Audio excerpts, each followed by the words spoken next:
Seja muito bem-vindo a mais um episódio da série Textos Difíceis, Verdades Claras. Hoje vamos tratar de uma das perguntas mais angustiantes da vida cristã. É possível perder a salvação? Muitos crentes já leram Hebreus capítulo 6 e sentiram medo, confusão ou insegurança espiritual. O texto parece dizer que alguém pode experimentar a graça de Deus e depois cair de forma irreversível. O que isso realmente significa? Vamos caminhar com atenção, fidelidade às Escrituras e firmeza reformada. Daniel, Hebreus capítulo 6 é, para muitos, um dos textos mais assustadores da Bíblia. Expressões como uma vez iluminados, provaram o dom celestial e caíram, parecem indicar que alguém verdadeiramente salvo pode perder tudo. Como lidar com isso sem ignorar o texto e sem contradizer outras passagens claras da Escritura? Essa é a pergunta central, Damares, e o primeiro passo é lembrar de um princípio fundamental da interpretação bíblica.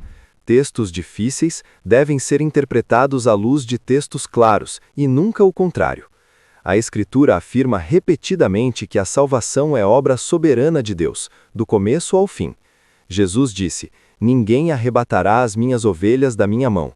Paulo afirma que aquele que começou a boa obra a completará até o dia de Cristo. Portanto, qualquer interpretação de Hebreus 6 que negue isso está em conflito com o conjunto da revelação. Então a pergunta não é se a Bíblia ensina a perseverança dos santos, porque isso é claro em muitos textos. A pergunta é, o que Hebreus 6 está realmente descrevendo? Exatamente. Precisamos entender o contexto da carta aos Hebreus. O autor escreve a cristãos de origem judaica, que estavam sendo pressionados a abandonar a fé em Cristo e retornar ao sistema religioso do judaísmo, com seus sacrifícios, rituais e mediações.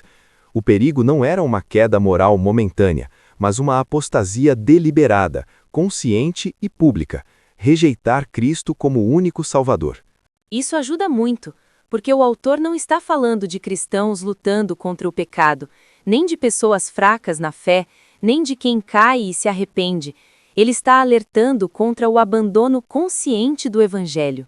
Exatamente. Quando o texto diz que essas pessoas foram iluminadas, provaram o dom celestial e se tornaram participantes do Espírito Santo, ele não está necessariamente descrevendo regeneração. Ele está descrevendo privilégios espirituais externos, vivenciados dentro da comunidade cristã. Pessoas podem experimentar a atuação do Espírito, ouvir a palavra, participar da comunhão e ainda assim não serem regeneradas. Isso é algo que vemos em outros textos bíblicos. Jesus fala de pessoas que profetizaram, expulsaram demônios e fizeram milagres em seu nome, mas a quem ele dirá, nunca vos conheci. Ou seja, houve participação, mas não salvação verdadeira. Perfeitamente. O verbo provar, em Hebreus 6, não significa se alimentar plenamente, mas experimentar. É possível experimentar algo sem se apropriar dele de forma salvadora. Essas pessoas tiveram contato real com a verdade, mas nunca foram transformadas por ela.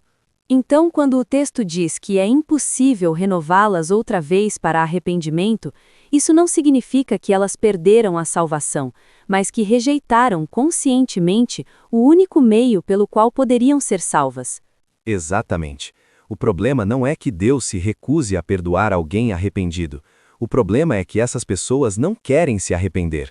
Elas endureceram o coração ao ponto de rejeitar Cristo deliberadamente. Ao fazerem isso, não resta outro sacrifício, outra esperança, outro caminho. Como o próprio livro dirá mais adiante, já não resta sacrifício pelos pecados. Isso se conecta diretamente com a doutrina reformada da perseverança dos santos. Não significa que os cristãos nunca caiam, mas que os verdadeiros regenerados jamais cairão de forma final e definitiva. Exatamente. A Confissão de Fé de Westminster ensina que aqueles que Deus aceitou em seu Filho não podem perder o estado de graça, embora possam cair em pecados graves e sofrer disciplina. A diferença é que o verdadeiro cristão sempre será trazido de volta pelo Espírito Santo. Isso traz um grande consolo pastoral. Hebreus 6 não está escrito para gerar desespero nos cristãos sinceros, mas para alertar os indecisos e os hipócritas espirituais.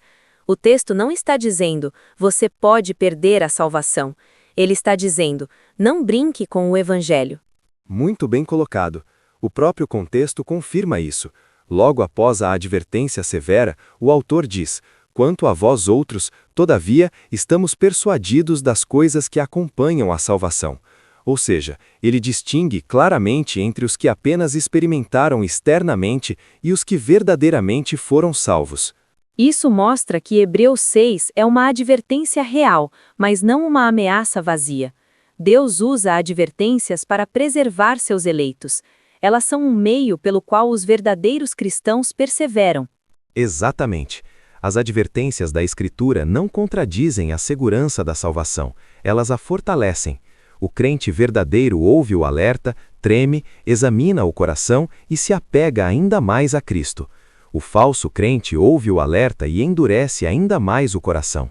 Então, Daniel, se alguém pergunta, eu posso perder a salvação? Qual seria a resposta bíblica equilibrada? A resposta é: o verdadeiro crente não perde a salvação, porque ela não depende dele, mas de Deus. Mas aquele que apenas aparenta fé, que vive na superficialidade e que rejeita conscientemente a verdade, mostra que nunca foi verdadeiramente salvo. Como João escreve, saíram do nosso meio porque não eram dos nossos. Isso nos leva a uma aplicação pastoral muito importante. Se alguém teme ter perdido a salvação, esse próprio temor já é sinal de que o Espírito Santo está agindo. O apóstata não teme, não se arrepende, não busca a Deus. O crente verdadeiro luta, chora, se arrepende e retorna. Exatamente. Hebreus 6 não foi escrito para destruir a esperança do cristão sincero, mas para alertar a falsa segurança daquele que brinca com as coisas de Deus. A salvação é segura em Cristo, mas o Evangelho não pode ser tratado com leviandade. Então podemos resumir assim. Primeiro, Hebreus 6 não ensina a perda da salvação verdadeira. Segundo, o texto descreve pessoas que experimentaram privilégios espirituais sem regeneração. Terceiro, a queda descrita é apostasia consciente, não tropeço espiritual. Quarto, as advertências são meios de preservação dos eleitos. Quinto, a perseverança dos santos é uma promessa firme da graça de Deus.